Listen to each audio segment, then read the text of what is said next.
Welcome back to another episode of Friends from Work. This is a podcast about all things in the Marvel Cinematic Universe, and it's hosted by me, Kyle Sconowell, and my longtime friend, Robbie Earl. I am absolutely exhausted today. So I'm hoping that today's episode can be the pick-me-up I needed, because I think you're also tired too. I stayed up too late 3 nights in a row, feel like I'm in my 20s, and my body is not in its 20s anymore. And so, holy cow, I'm tired. Hi. Man. Yeah. I feel that way. It's weird. I'm 24. You know that feeling where it's like you have a thing the next day that is significant, but you're past the point of needing to do any preparation for it. So it's not like you're stressed, like having to get something in time or whatever. It's just like, it's a thing that's happening. And so you just kind of, like the day before graduation or something. I don't know. We told people this over on Friends from Work, but in all seriousness, legitimately, I'll be thinking and praying for you tomorrow. Robbie goes into surgery tomorrow, right? Or actually, for our listeners, today, that they're listening to this right now. True. Yeah. If you're listening in the morning, I am probably under anesthesia, so I won't know. Gosh. But I hope it goes well. I hope it goes well. And I hope that a week from now, when we're talking again, you feel a legit sense of relief. That's my hope for you. That actually you feel physically better, or at least you see the beginning of what's going to happen. No, I think I believe that will be the case. So do I. But the beauty of it is that if something goes wrong with this version of me, there are countless variants out there that can just take over. Okay, so I was editing one of our episodes the other day, and it finally hit me. You are, like you are in all things of life, obsessed with getting the perfect transition. And I love that about you. Like, I think it was the Other Things That We're Into episode that I'm editing, and like, you were trying so hard, like, how can I transition from steak into surgery? And it's like, I can't figure something out. It's like I broke the computer, you know? Yeah. I don't think... Did I come up with anything? I don't think that I did. I think you just said, wow, mine is incredibly different from that. That was it. I have told several people about your steak story because I find that I love it.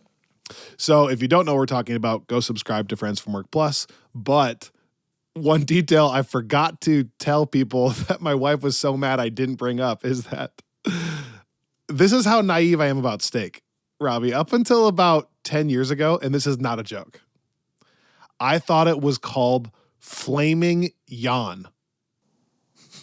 Like flaming, Y-O-N, yawn.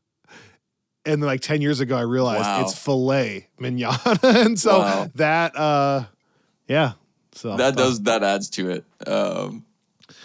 This is a conversation that we can't explain now, but we've explained it on Friends from Work Plus. And speaking of transitions, that is something I wanted to talk about briefly before we dive in today, because with Phase 5 starting and with all of the conversations about whether Quantumania is a train wreck or not, and stuff that we've already gotten into on other episodes, for all of that, it feels like a lot of interest in the Kang character and where things are heading with a lot of different properties. Like, it's like, I feel like and we've mentioned this a few times, I feel like the more that we find out about the Thunderbolts project, I feel like people are getting excited about that side of things. And so if you are one of those people and you have just recently found the podcast, maybe you've heard us mention Friends from Work Plus, but you don't actually know what that is. That is where we get to do deeper dives into a lot of things, a lot on the comics front. And like we've talked about, we're about to start this, starting this Jonathan Hickman read through that is even more relevant after Quantumania. Mm-hmm. But we also have a lot of other stuff going. We've been doing these creator interviews that you get little clips of here on the main feed, but we do the full kind of unedited version over on the Patreon. And there's also a bunch of other stuff that goes on. Kyle does these movie club episodes, and we're tweaking the way some of that stuff works in ways that I think we're excited about. But we do typically with that try to get into projects from creators we're going to see on MCU films or shows coming up. And so we get to do for again, this was timely, for Wakanda Forever. Kyle did an episode on the movie Creed, which was also directed by Ryan Coogler. By the way, I just watched Creed 2, by the way. And now Creed, so I have not seen Creed 2. How was it? It's very good still. Man, don't get me started. Well, because Creed 2 is not directed by Coogler, so I've kind of been curious, but still Goranson's score, which is important. And now Creed 3 is getting rave reviews. The which is month / Michael the year B. Jordan's of Jonathan Majors. Yeah. Well, and Michael B. Jordan is that's his directorial debut, which is a pretty decent big budget for someone that's never directed a movie before. So anyway, that's all stuff that we get into on Friends from Work Plus. In addition to some really fun perks, you get a discount on any Friends from Work Plus merch, which we typically have a couple different things like that come out a year that are really fun and go fairly quickly. And then also something that I think people have wound up really liking, maybe I think something that's become a lot of people's favorite part of Friends from Work Plus. You get a really nice printed copy of our season artwork of that year. And so for folks that signed up at the very beginning of Friends from Work Plus, they now have artwork for all of the seasons that we've had. And so I think currently that's what they have three pieces. And then, if you sign up now, you will start with getting the new kind of Quantumania, Marvel's Guardians themed season 4 art that we have. And we have been brainstorming some other stuff on that front. And so anyway, wow, what a pitch. I feel like every now and then I feel like I should go sign up. We take it for granted that people know what we're referring to when we talk about Friends from Work Plus. So given that we're kind of starting a new phase in both the MCU and the Friends from Work podcast, there is my Friends from Work Plus infomercial. All right, so today is going to be almost entirely freestyled, which is actually something I'm looking forward to. Maybe stresses you out a little bit, but I've been looking forward to this for a while. And okay, so now it's time to snap out of it, all right? We're tired. It's time to wake up. Wake up. Here we go. In the words of Peter Quill, showtime, a-holes. Okay. Okay, here's what we're going to do. I need to catch people up on all kinds of trivia. I don't know that I'm going to give away all the shirts for these, but I'm going to do something fun today. This is going to be an entire day of me just catching you off guard. Ready? I'm going to hit you with all these trivias, and I want you to try to answer them. And if you can, great. If you can't, I can still give a shirt out to the person who can get it right. Okay? These are hard, but I'm going to put you on the spot. And I'm going to put you on the spot. I'm going to put you on the spot so much coming up too. So that sounds terrible. No, why? It's I'm so excited about it. Just know this is a really, really, really safe space, Robbie, okay? And everything I ask here, like, we can just have an open discussion about it. Wow. All right? So this is going to be a totally different thing for you. When my cross-country coach used to be like, okay, we're doing speed drills today, and I'm really excited about it for you. And it's like, are you also doing the speed drills? No, but I think you're going to get a lot out of it. Then I need to tease this for a second. I talked to my hero, Christoph Beck, for 17 minutes, and it was glorious. And so parts of that will be in next week, Thursday's episode, which is where we're going to officially rank Quantumania and play not only clips of Christoph Beck, but also clips from some of the comic writers of Kang. And so you'll get a whole smorgasbord next week, which is like our final bow on Quantumania, an epic discussion that's basically lasted over a month now.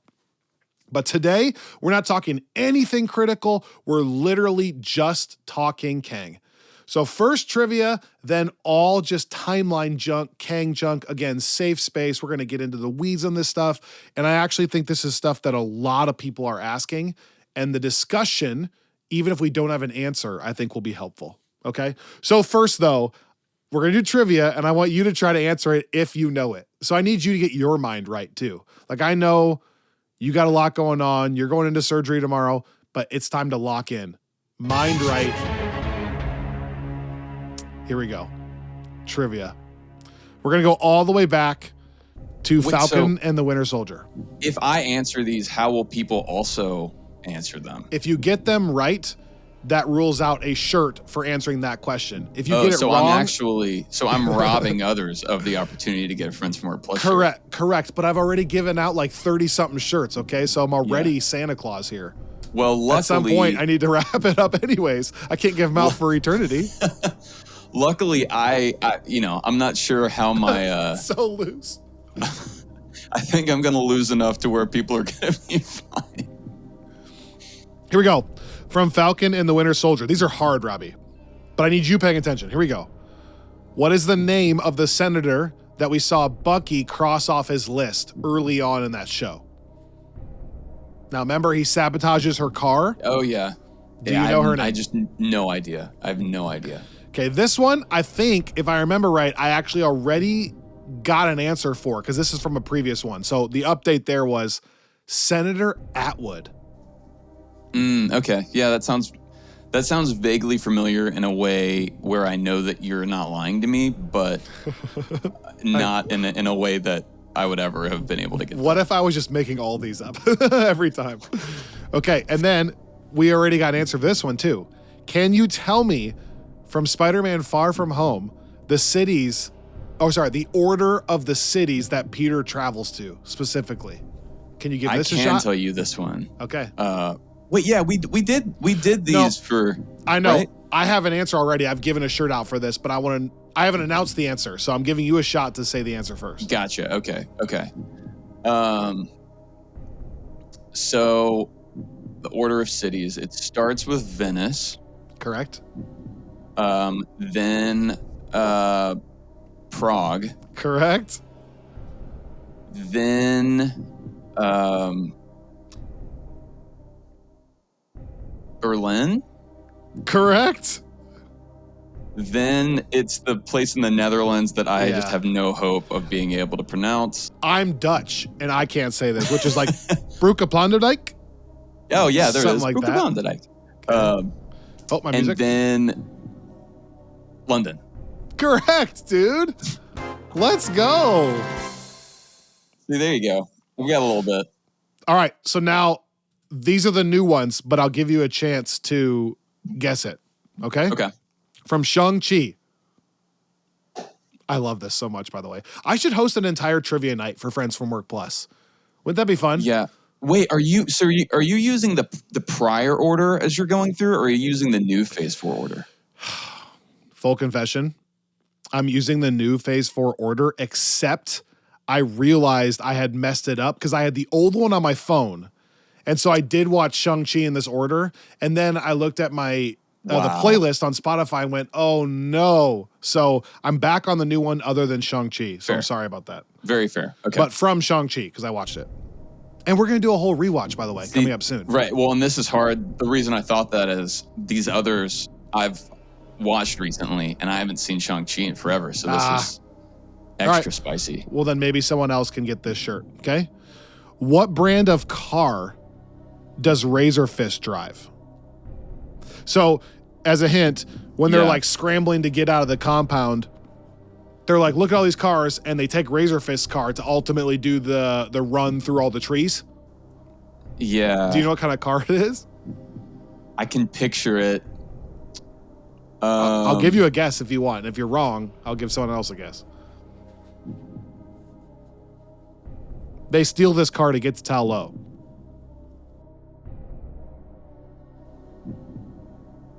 I don't know. Okay. So that's fair game. Next, from Eternals. Where is Ajax's house located? This is not as hard. Twice, they say, where her house physically is. Is it? Where Icarus finds her and has the conversation on the porch. Yeah, is it South Dakota? It is! Wow. Oh my goodness. Oh, I should do this too. Incredible, Robbie. Wow, hey, okay. thanks. So that rules out for someone else. Werewolf Werewolf by Night. Okay. Tell me how each of the hunters dies in the entire story. Oh, so give me the end of each one, real quick. This is hard. Don't even have to say the names. Just so like the big guy. Yeah, I know like the because there's like the Scottish guy, right? Yeah, the big Scottish guy. He gets killed by Ted. Correct. Then there's the guy with like the face tattoo. No, not the face tattoos, because that's Jack. But there's a guy that's like got like a sword, right? And he's killed by Elsa, because then there's that whole scene where she like has her hand over his mouth. That's the guy with the arrow on his arm, like the arrow shooter. She cuts off his arm and then she kills him. That's who I'm thinking of. But yeah, I got the weapon wrong, so I don't know if that counts. Okay. I'll give you 2 for 2.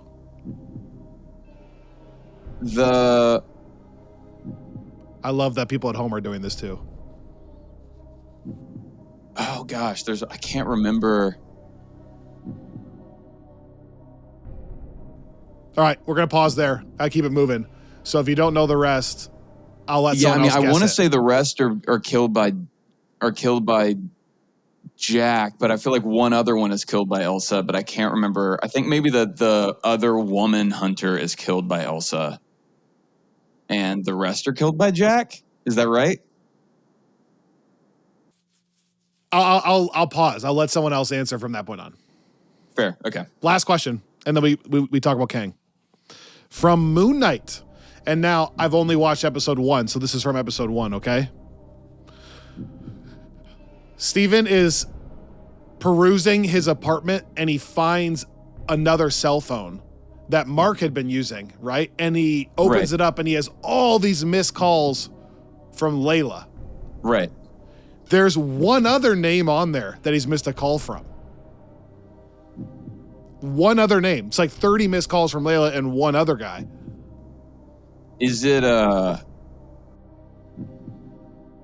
Do you know that last name? Is it Frenchie? No. All right, we'll stay there then. Okay. See if someone else can get it. Nice. That's it. That's as far as I am. Wow. You know what? I'll take that. That was fun. Nice work. I'm impressed. Wow. Okay. That was intense. I know how people feel every week now. Yeah. Plus that music for like 7 minutes makes it more stressful. Yeah. Okay, so I'm slightly joking when I say this is a safe space, but I'm also not, in that everything I'm about to ask, like, there's no embarrassing questions. So if you just want to start a conversation about something that other people find obvious, that's okay. And same with people that brought this up on Slack, different things. These are just a total random assortment of things that either I've been thinking about that I need clarity on, or that like I feel like I thought long enough to get clarity on, or that I'd love just a little bit of comics insight into maybe what they're hinting at with something, kind of like what you do with Candace. So that's kind of what I want to get into here. Okay, here's where I want to start, Robbie. Let's go back to what He Who Remains says in Loki. And first off, you tell me if I'm understanding the overall premise correctly, okay? Okay. So that whole scene with He Who Remains is taking place outside of time.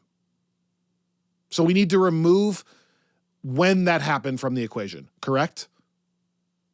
It happened at some point, but it's not in what we know as time. You're talking about the actual scene with He Who Remains. Yes, the actual Citadel. Yes. So there's no point in saying that's like year 5000 or that's like AD 100. I've thought about this a lot. because even before Quantumania, because technically, if you want to follow the rules that Loki set out, all the events of Loki take, from their perspective at least, take place outside of time. So the multiverse opening up like it does at the end of Loki is not something that happens post Endgame necessarily. And that's where it gets really confusing. Like in our watch order, we've pretended that it does, in part because the MCU sort of treats it like it does. Like you get that line from Doctor Strange that's like, this shouldn't even be possible. And then obviously after the Loki, like we don't get any multiversal phenomena before Endgame, right? And then now we're getting multiversal things happening after Loki in the multiverse saga. But I would love to talk to someone at Marvel and figure out exactly how this works, because it is Loki's future, right? Like to Loki, he has his own internal timeline, right? Like, see, that's where our brains like can't even comprehend what that's like, because we do, like Kang says, like once you get outside of the cage of time, like we're in that cage, so it doesn't even make sense technically. You're saying like Loki, even though he's doing something that's outside of time, he has a future. So like his time is still going, right? Like he would eventually die. Right. Yeah. Or is he eternal while he's in there? See, that's also a good question, because like, do those TVA agents age out and die? I feel like they don't, but I guess I want to say, having watched Loki fairly recently, I feel like there are some lines that make it seem like they've been going for a long time. I feel like individual agents. And I also think the fact that Renslayer is the one that abducted Sylvie in the first place, and this is an extrapolation, but if we want to make the MCU internally consistent, we know Thor in Infinity War tells Rocket that he's like 1,500 years old or something. And we know that. So my point being, at the phase we see him as sort of like a grown adult Asgardian, like at that stage, he's like, over 1,000 years old. So I feel like it stands to reason that Loki is around the same age, and that like Sylvie, he's not I think, technically Asgardian, technically, so maybe he doesn't age as long. But yes. But we did see like Loki and Thor as kids together in the first Thor at around the same age, and then we see them. The same. Okay. I know this is a lot of assumption, but I also think that like if we're going to assume Sylvie is around the same age as Loki, which could be, or give or take a few hundred years, I guess. But my point being, I think that Renslayer, if she was around for Sylvie's childhood and is still around now, then I think she's probably been around for much longer than at least like the average human lifespan. And we know that she is human because of the Loki finale reveal. So I think maybe you're right that within the TBA, you are somehow outside of time. I realize, this is my last disclaimer, that this is obviously so in the weeds. Like, we are going to alienate some people, but that's the hope, is that we get somewhere by just discussing this, everybody. So I think that these are things I've thought about before, because I do, like, there's got to be, and I'd be curious to hear people weigh in on this. Like, well, yeah, because like we're saying, the reason why I think about this a lot is there are theories that the multiversal war that we find out about in Loki episode 1 is the same thing that Kang is referring to as coming. And that's what I'm going to get to. And so but then again, it's, I think what makes me excited about this whole next saga is that, like, is Kang referring to, like, when he's talking about how it all ends, that's what I'm going to get to something that is he referring to that, like a thing that the Kangs cause, or is it some other thing that the Kangs are trying to prevent? Okay, so I want to get into that in a little bit more, because that is also something that Colin and Jackson referenced a lot in their comic book, which is that no matter how hard Kang tries, it ultimately ends up being him that's causing a lot of this stuff, which is very similar to the thing that Lost did in 2006 or whatever, which is there was an episode called Whatever Happened, Happened. And in season 5, remember that? The whole debate was the incident something that happened and they have to now prevent it, or is in them trying to prevent it, that is the incident, that they actually caused it. And so this is not a new concept, but first of all, I love these kind of concepts. This is very Christopher Nolan, right? Very Christopher Nolan. For sure. Yeah. But, which by the way, he could kill like a Kang Dynasty movie. I feel like it would be totally outside of his genre, but it'd be really cool. But so, like, okay, let's go back to He Who Remains. So let's just say he is outside of time and the TVA is outside of time. So remove that variable for a second, because when he tells the story, this is what he's saying, right?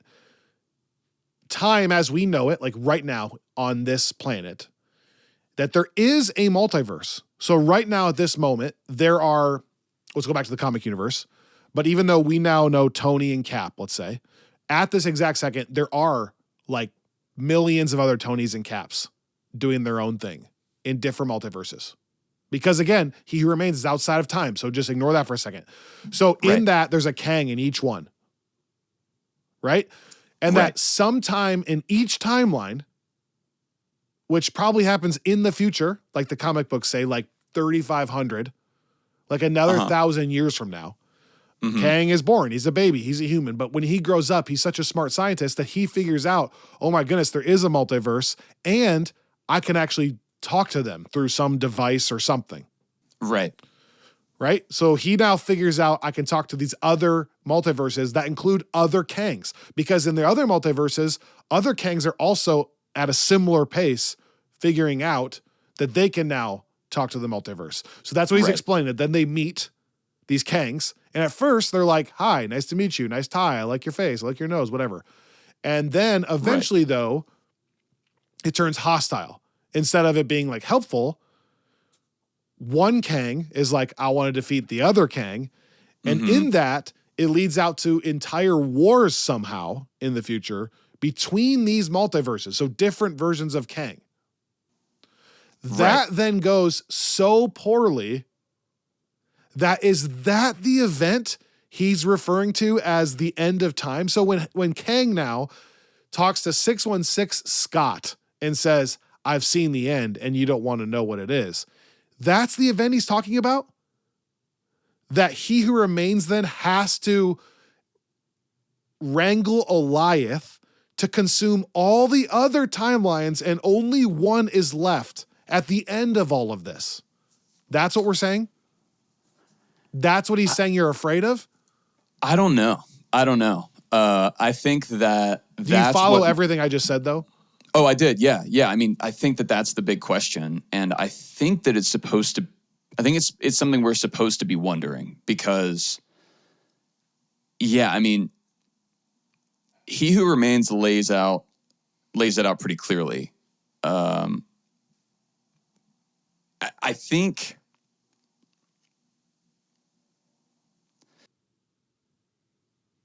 and because he's outside of time, you can't think of it as once he gets stabbed, now the multiverse, like in a linear fashion, is open. It's more that like you have all these things happening over here, and here's He Who Remains over here. And if he ever gets stabbed, it just goes back to this one, no matter when it was. Yeah. Right? Yeah. I mean, I think what's interesting is, well, okay, you know what? You know what I think is going to be illuminating on this is Loki season 2, for obvious reasons, because Jonathan Majors is set to appear. The rumors are at least in several episodes. I think we can assume at least one, given the post-credit scene. But the other thing about the post-credit scene is Victor Timely is this variant of Kang that goes and kind of essentially hides out in the past and bides his time to then kind of gain power when there's sort of essentially in a time where there's less competition, as an oversimplification. And so even without knowing that, it's very clear from that scene that we're going back to like the late 1800s or early 1900s. And so that is informative on this point, I think, just by itself, because now we know that Kang is loose in the past.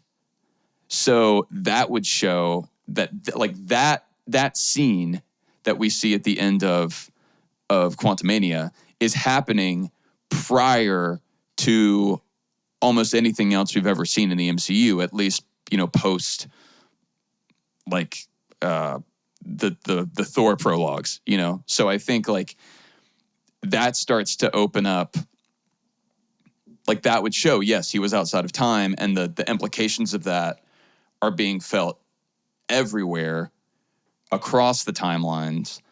I think what's still confusing about that, though, is why, like are they going to do something to show that this has been happening like all along, or you know what I mean? Like, because he who remains, it's he cuts out every other timeline but one. So as long as he was doing what he was doing, what we saw was like this was the timeline that he said could stick around. And I don't. And why? Do we ever get an explanation why that's the one? Because he's from that one? I bet it's the one he's from. Like, and I would like that. Okay. So the quantum realm is also outside of time, right? Right. So are we saying that technically the 616 version of Kang is he who remains? And the Kang that we just saw as a conqueror against Scott is not 616 Kang. Like, that Kang hasn't been to the same Earth that Scott is from. See, I don't. So here's the right. Here's the interesting thing. Because that's what you're saying. Yeah. Well, or positing. I think, and I'm curious to get your thoughts on this.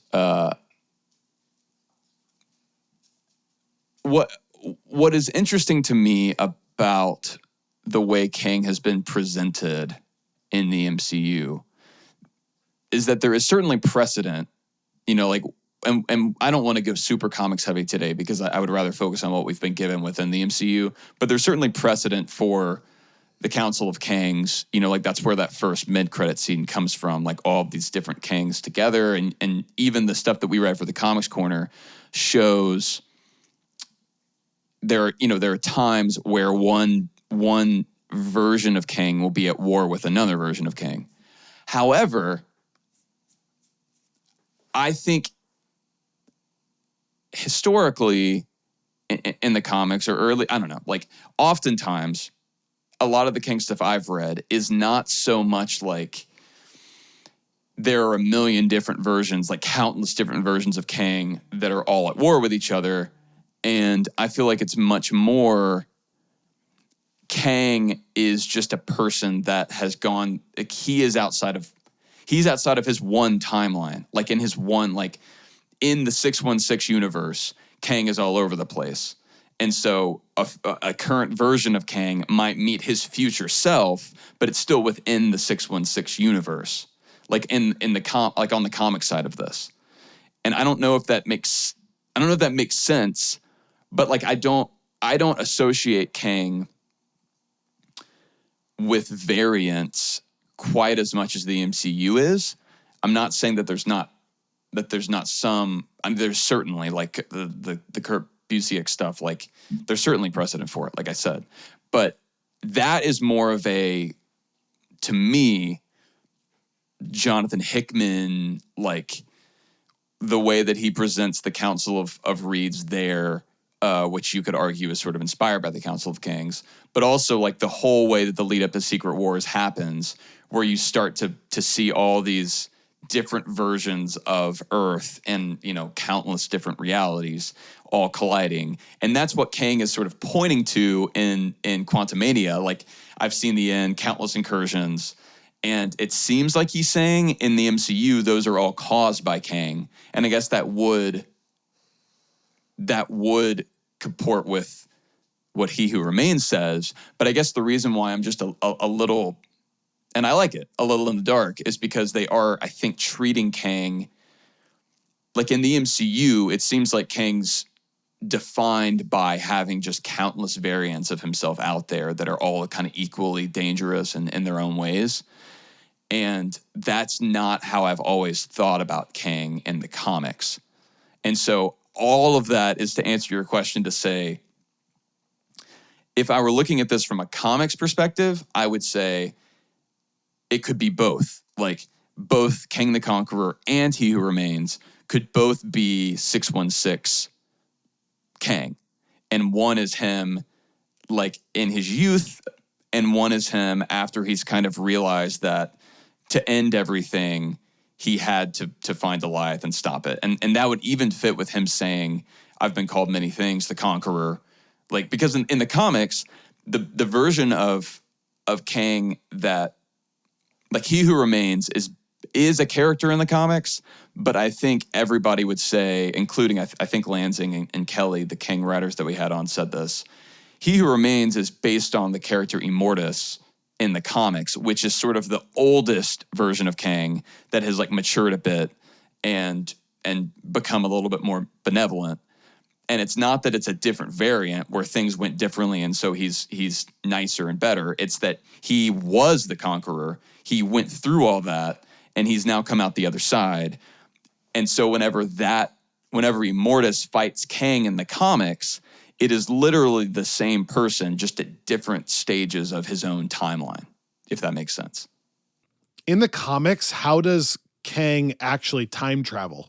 Is it a device, or has he been so enlightened with knowledge that he just knows how to like teleport to a different time? So in the comics, he actually finds, in the earliest iteration of Kang, the Fantastic Four encounter him as Ramatut, which is a version that we see in the mid-credit scene.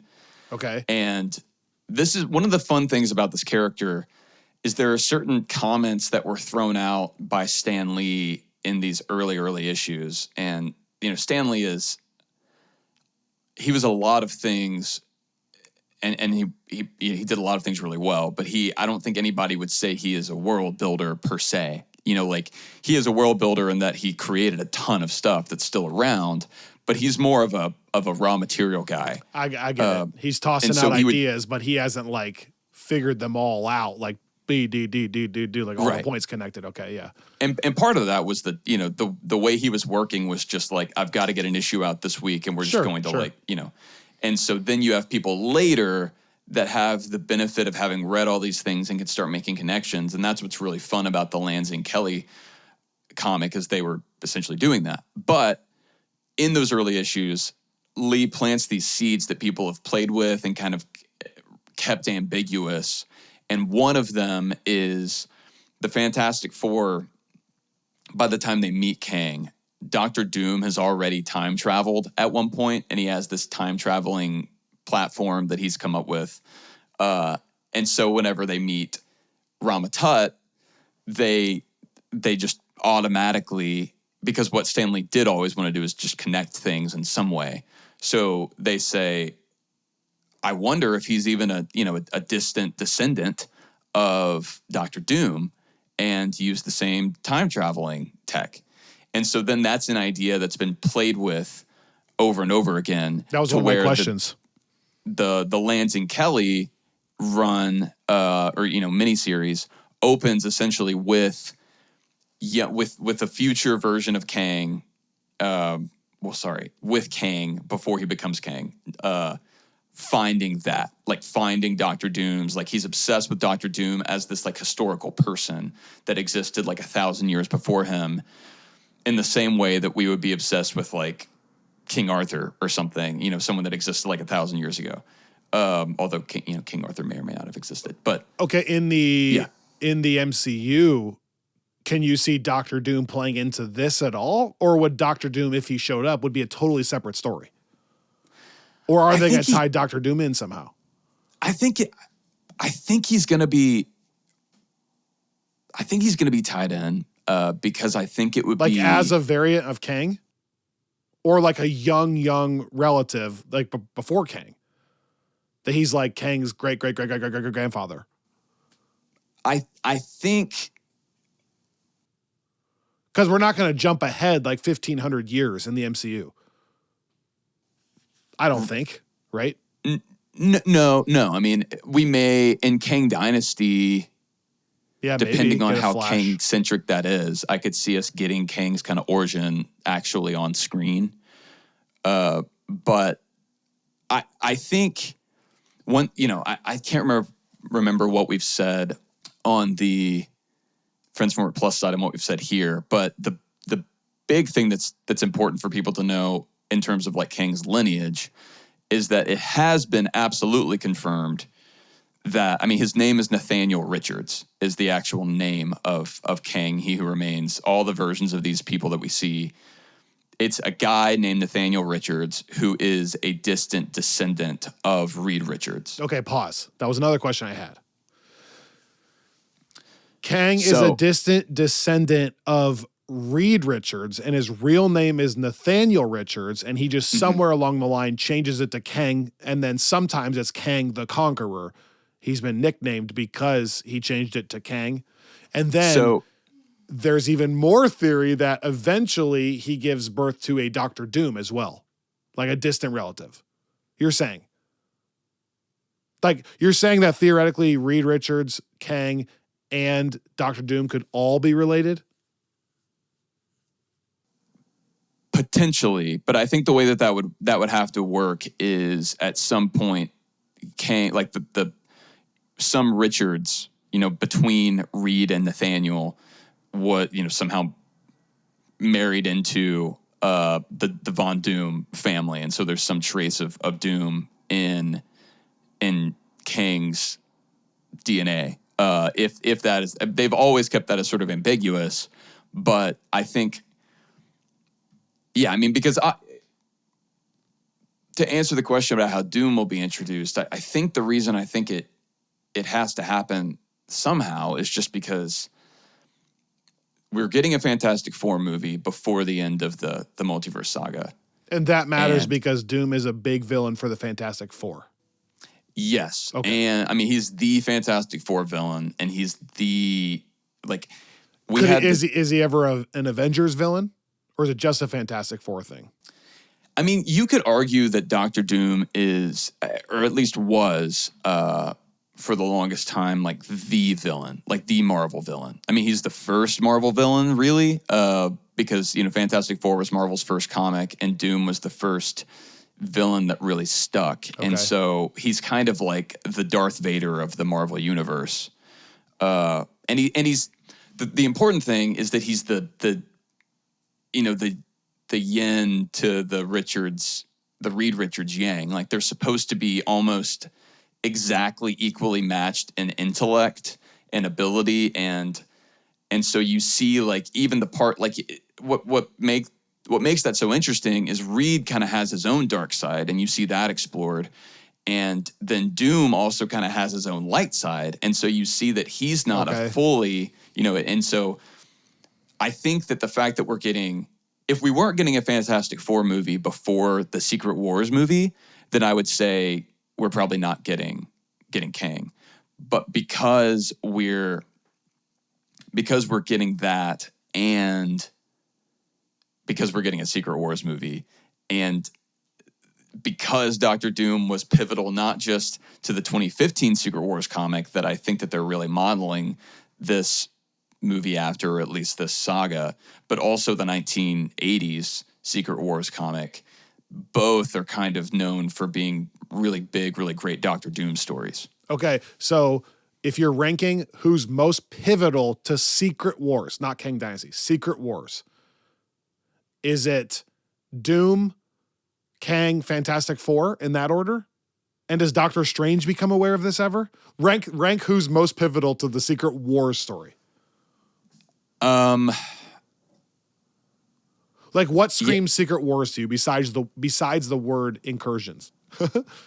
If you saw Doctor Doom, then you're like, oh, now we're like really close to Secret Wars.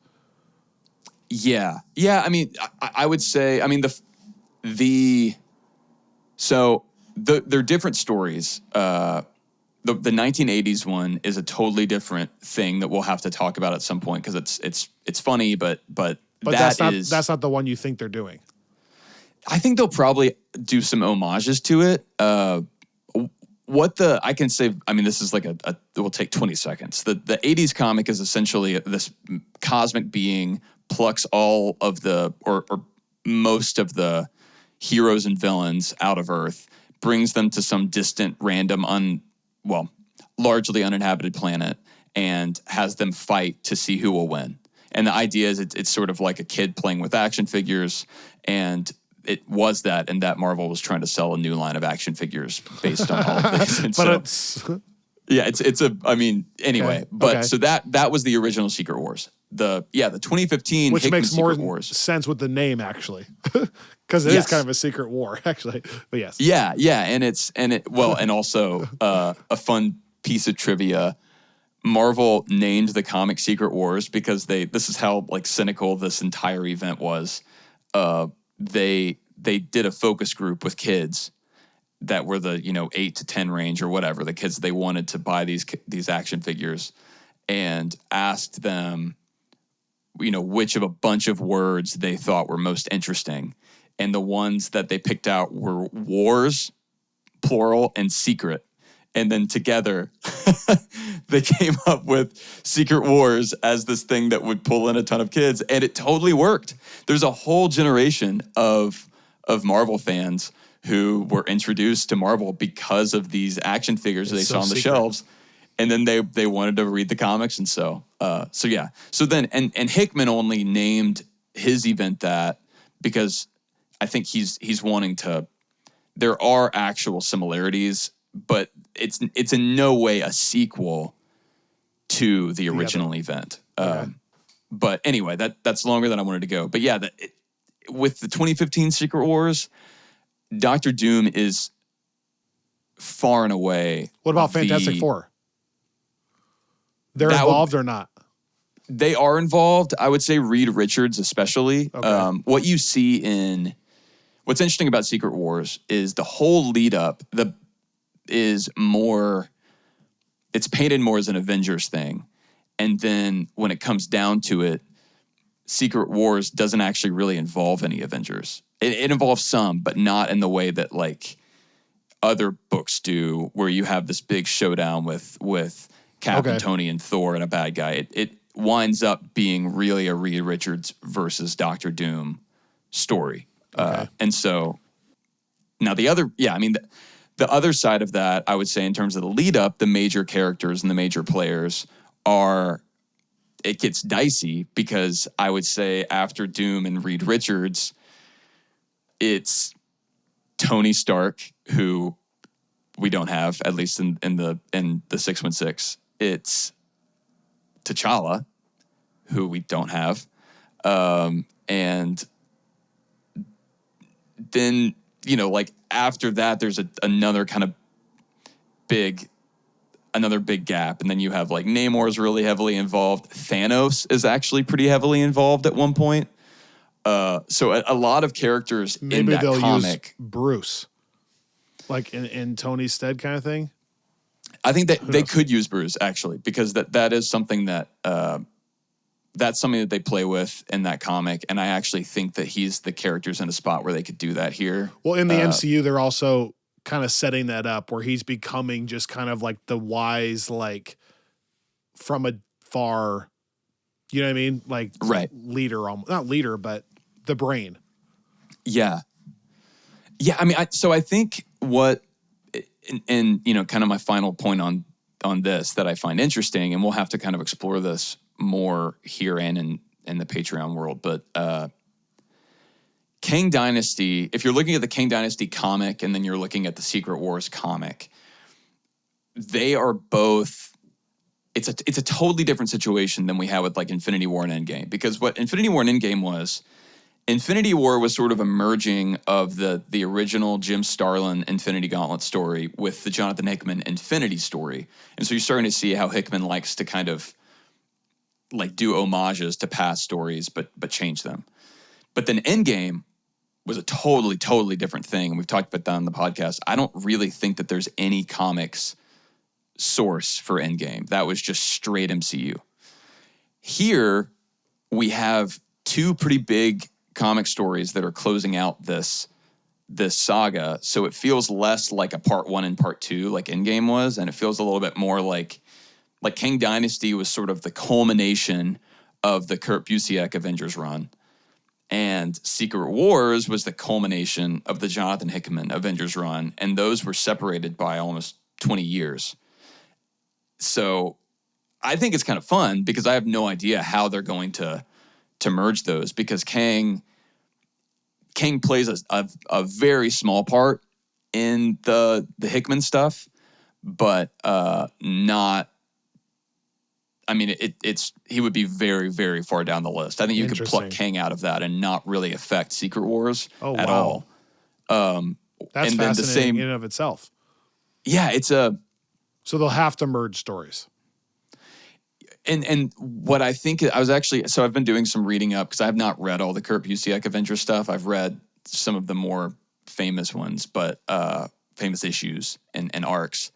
But I've been going back and rereading it, and what I'm finding that I find fascinating, for so long the MCU was leaning on the Bendis and Hickman era, because I think that both of those writers tend to write in a way that, like, they almost write TV scripts. And so I think it's really easy to adapt onto screen.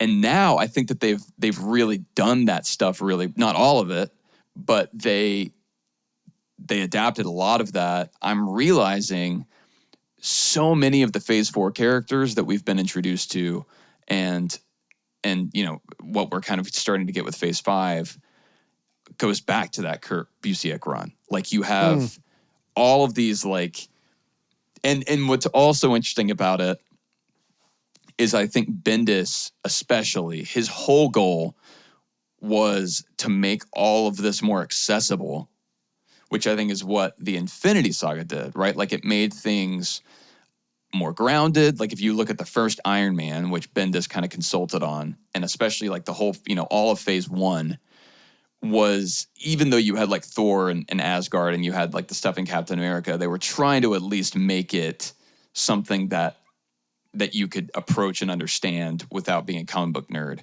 I think you could argue that Phase 4 has not been as interested in accessibility and has been more interested in just like going for whatever they want to go for.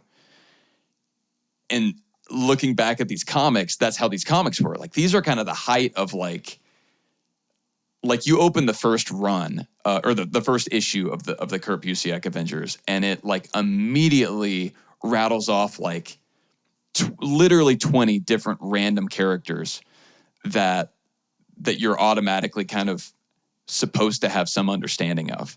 So it's like it seems like Marvel's going back to that, not just in terms of stories, but also it seems like there's maybe a willingness, for better or for worse, to lean into the comic bookiness, like Byzantine, like nerdiness of it all, in a way that I don't think the Infinity Saga was. A few more questions. With the Council of Kangs, I mean, is that supposed to be like a friendly group? Does that group eventually go awry? And even in the comics, is there obviously like a version of Kang that is more powerful than the others? Like, does a couple of Kangs, do they emerge as like leaders of that council? Does that make sense? Like when we saw those three talking, the Amun Tut, whatever, the Pharaoh one, and then we saw two others talking. Are those like three obviously distinct versions of Kang that have like separated themselves, or that just we happen to catch three of them? And then my last question on that front is, did we just see the most quote unquote conqueror version of Kang in Quantumania? And is he gone then? Or is there another variant in that council that's going to look just like him with the blue mask and the crazy lasers and stuff, but even stronger kind of thing? That's a lot of questions. Yeah. Yeah. So that's where it gets really interesting. The Council of Kangs, you know, I did the whole thing about Kang not being a multiverse character, and where that's not true is with the Council of Kangs, because that's where you had all these versions of Kang that are led by, in the comics, the 616 Kang. But the person pulling the strings, I think, really unbeknownst to all of the Kangs, is Immortus, who is 616 Kang down the line. Okay. And the idea is, I guess to simplify it, he is tricking them into all of the multiversal, every other variant of Kang, where Kang's timeline diverges, and you see how this comes back to kind of what we were presented in Loki with He Who Remains. Those are all eliminated so that Kang becomes Immortus. So it's Immortus sort of tricking all these Kangs to basically, they think that they're being led in this kind of grand crusade, but really they're being led to their deaths, so that only the one Kang survives that then becomes Immortus. That's an oversimplification of it, and so it's like, so I guess to answer your question, yes, things do go awry. How that will translate into the MCU, I'm not sure. But that's one of the things where, like, I'm going to go back, because it's been a while since I've read that, and I want to go back and reread it with the full context. And so that's where, like, over the coming months and years, as we get closer to Kang Dynasty, I'm going to kind of be digging into a lot of these old comics and figuring out where we could be going. But do you think like a version of Kang is going to emerge in an upcoming film where you're like, oh gosh, that's the actual conqueror? Does that make sense? Or like, was this version of Kang in Quantumania banished because he was that and maybe he's not dead? I'm leaning towards that. That he's not dead. He just got sucked back into that same like technology that took him elsewhere. And he's going to now emerge with like his full blown tech and not in the constraints of the quantum realm.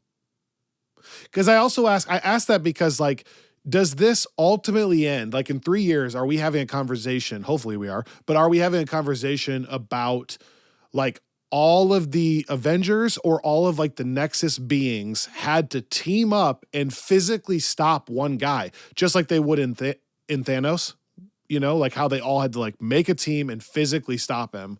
Or is that not how this goes? Like, is this going to be more of like some versions of Kang are helping?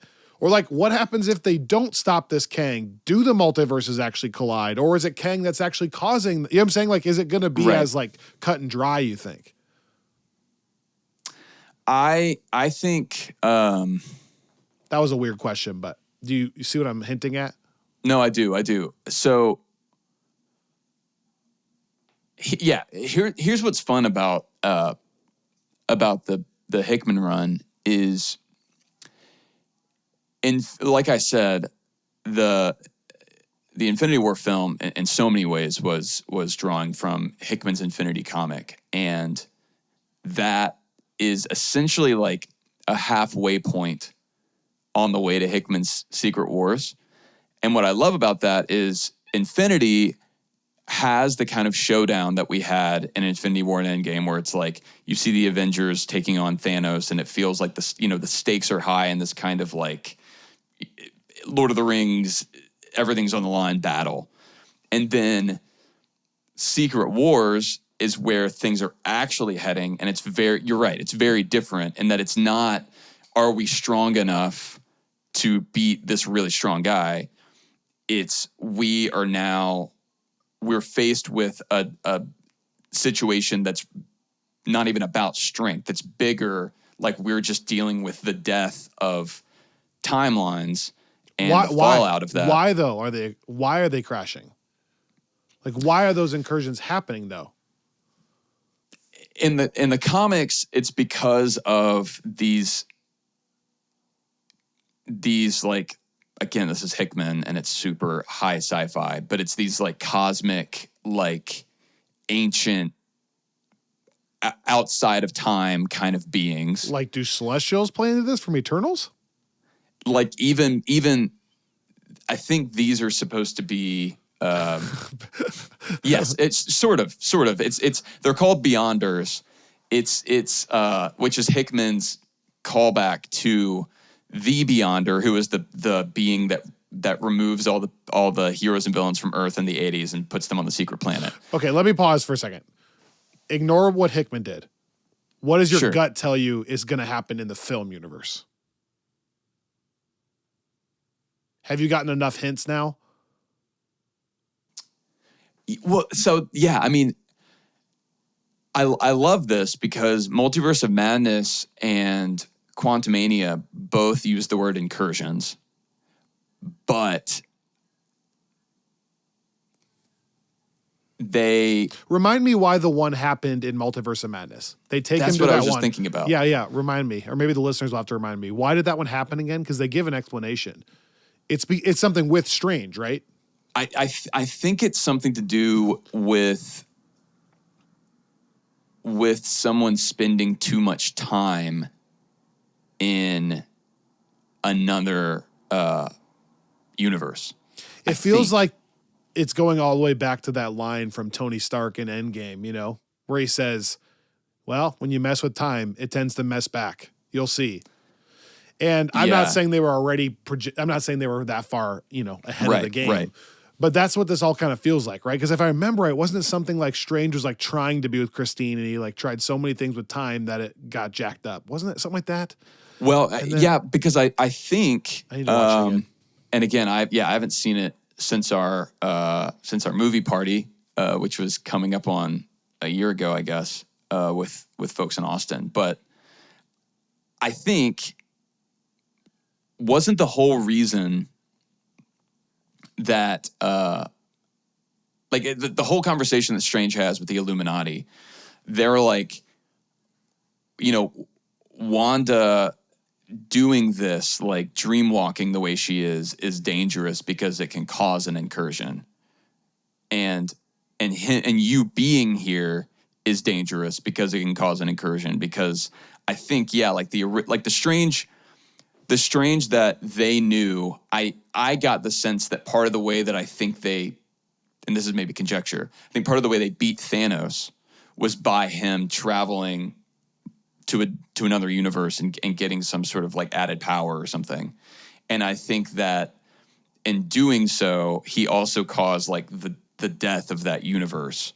And therefore I think that's why you see at the end of the end of his life is them beating Thanos, but then them like executing him, because it's like you won, but at what cost? And so I think the idea was anytime you kind of meddle, like when you touch.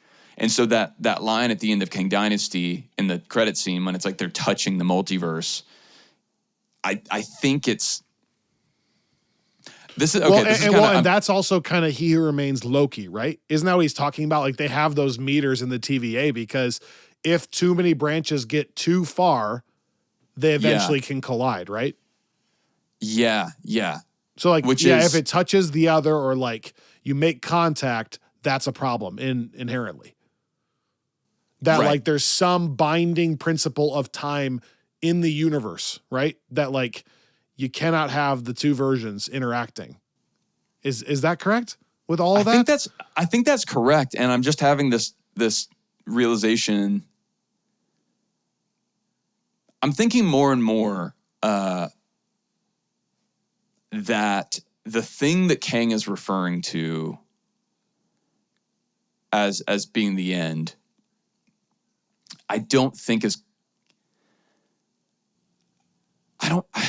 Well, because there's also a tiny reference to this on another level too in Endgame with the Ancient One. She talks about like the powers that come through, but remember she talks about like remove the stone from this universe, and it does like the whole black flow of whatever. And she talks about how like there's powers that come in and they can't protect them against that either. Now she might be, again, I'm not taking everything as gospel. She might have been referring to like, but I'm saying like there's like multiple hints of this.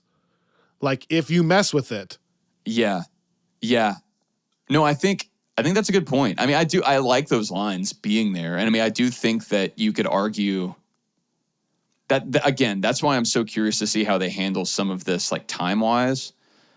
But I wonder. I just kind of also love the idea that the Avengers, to do what they did, actually messed it up a little bit. That's a fun idea to me, because that's now going to make the impact of Endgame even last longer. If like it turns out that because they did that and they did pull it off in their timeline, but that gave Loki the chance to go to a different portal, then he got abducted by the TVA, and then look what that could lead to, and like whatever that like. But the impact. I know it's outside time. Is that what you're gonna say? Well, no. But yeah. But what's interesting to me is in the finale, He Who Remains says that he allowed all of that to happen. Right, because even the TVA says that's what Ravonna, I think, says. The Avengers were supposed to do that. And He Who Remains wants Loki and Sylvie to take over, remember? So he's like, you're here because I let you be here. Like, all of this is what... And Loki's the one that's like, the Avengers are literally hopping around in time and you're arresting me for... Right. Or something. It's something like that. And yeah, I mean, so I don't know if, like... I mean, because they could have, they could have pruned Loki at any point if He Who Remains was aware of him being there. So it's like I think he wanted him to be pruned at the right moment to then get through and get to him. And so then it like, did he orchestrate? There are also a lot of like interesting questions about,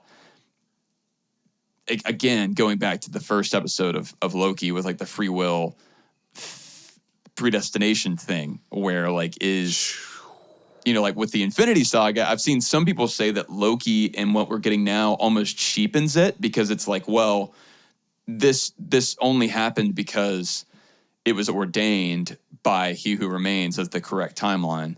People have been having this discussion for literally thousands of years in real time. Right. Yeah, I mean, so I think it's going to be, it's as much as like, I know Marks and McFeely felt like they had a real lift when it came to presenting time travel in the MCU, because it's been dealt with in so many different ways and so many different properties.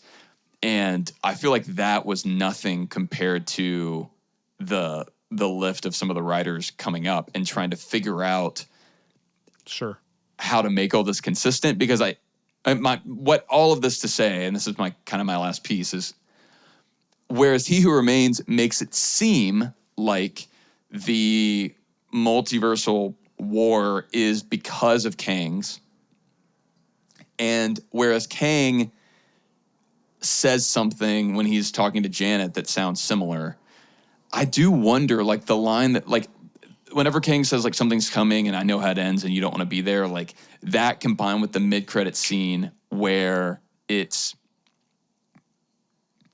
saying they're touching the multiverse now and something like they'll destroy everything and we have to stop them.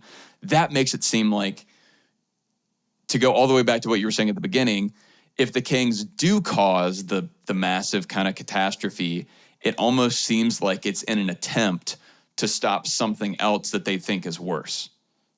You know what I mean? Because there's this air of mystery there where it seems like they're trying to paint a picture of a bigger threat.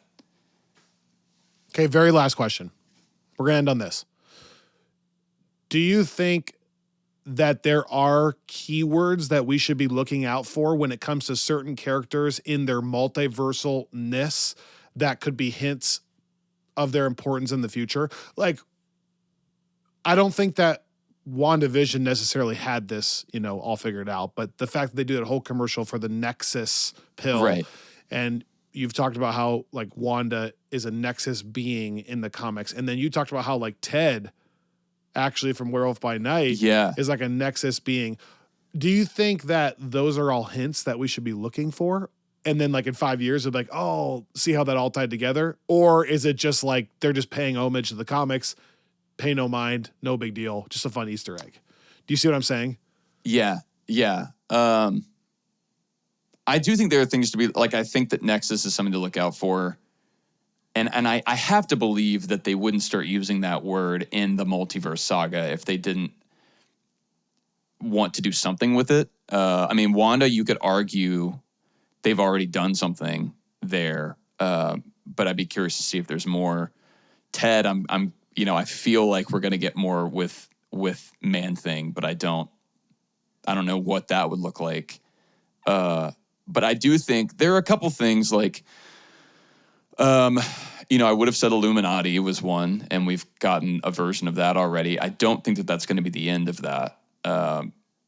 And we'll see what that looks like. Reed Richards, Dr. Doom, if we see those. I think Molecule Man is a person that... never heard of this? What's that? I've never heard of this. Yeah, another Fantastic Four villain that winds up playing a really big role in Secret Wars and the lead up. Okay. I'll definitely remember that when I hear Molecule Man. Beyonders would be one. Maybe if we get into, they really go the Hickman route. There are a lot of like the Builders is one that you may hear about, although I don't know how much they'll, but a lot of these kind of like, these beings that are kind of above and beyond human understanding that are, I don't want to give any more away because, that's fair. I think that it's such a fun read to kind of let it unravel, and we're doing that on the Friends from Work Plus side.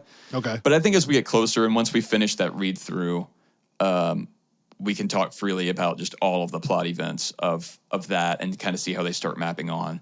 But I think those are some, if they're going to do something similar, you'll undoubtedly hear about the Beyonder or Beyonders, and you would have to hear about Molecule Man. But I think that they could, what I think they could be doing is replacing that, because it's so kind of trippy and hard to wrap your mind around, with Kang.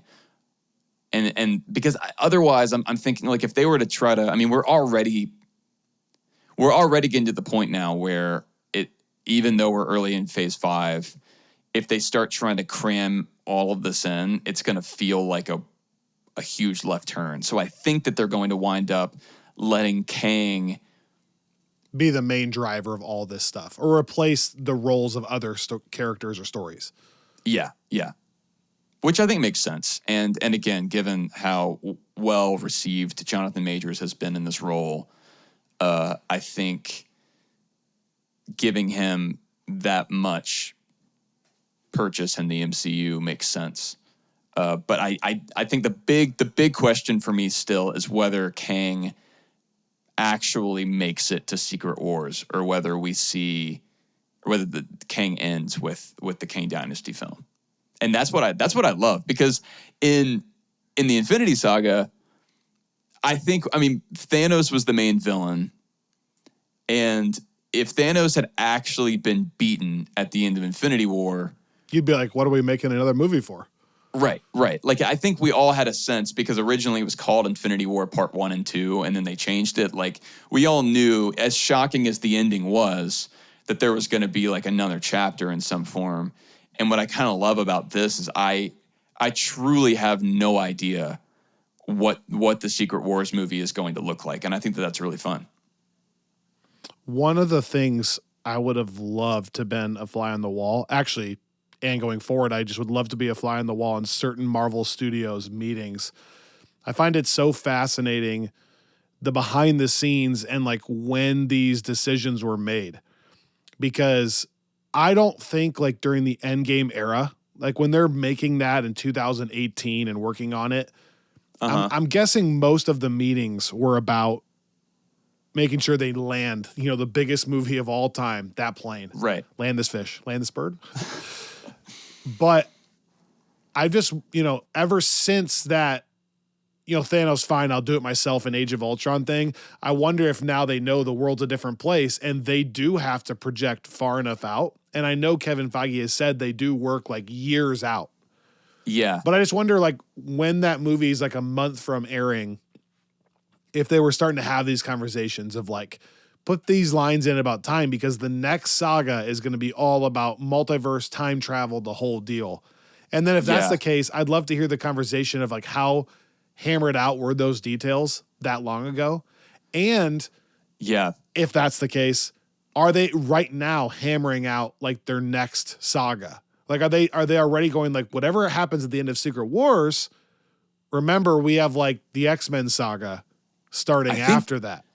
I think so, because Feige made a comment in that last big interview he did where he said, for the longest time, we've been trying to figure out what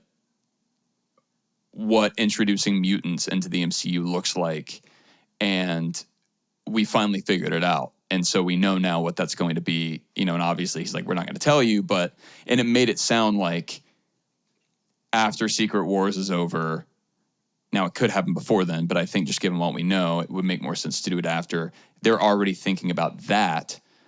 In 2019, before we even started this podcast, they did that big Comic-Con, San Diego Comic-Con announcement of like so much of Phase 4 and 5. Like we found out, like we got the titles of Doctor Strange and the Multiverse of Madness in like July or August 2019. And I think we got Quantumania then as well, like just announcements. And so you wonder how much, that was 3 months after Endgame came out. And then we had the COVID break, and but I'm curious, like, was Multiverse of Madness always supposed to feature incursions? Like, was Quantumania always supposed to feature Kang? Like, like, I just wonder if sometimes I wonder if someone's like, this is the title of this movie, now write that movie.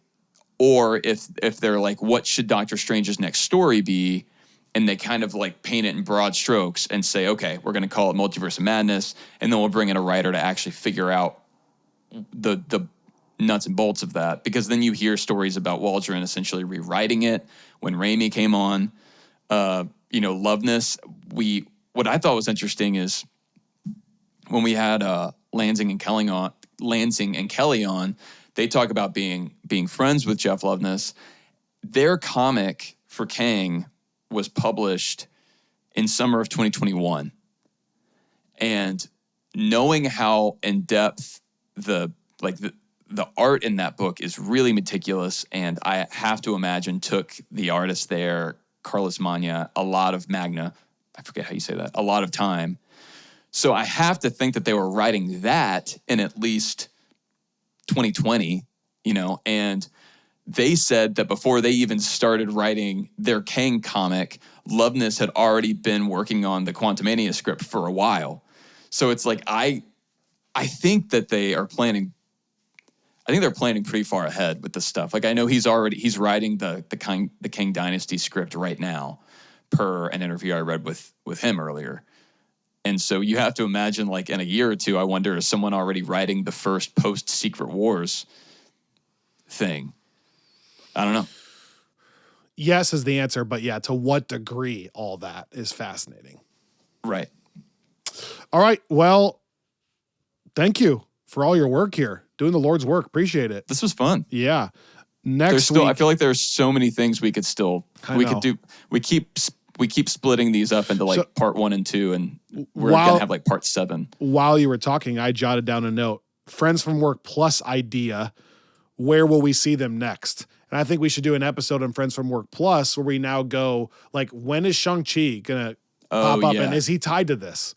Like, will we see She-Hulk next? Yeah, I mean, like, it'd be kind of fun to go through and like make projections of how they could fit into any of these things. No, I love that. So, like I said, still lots more coming. Next Thursday, you're going to hear clips from Jackson and Colin, like we've been talking about.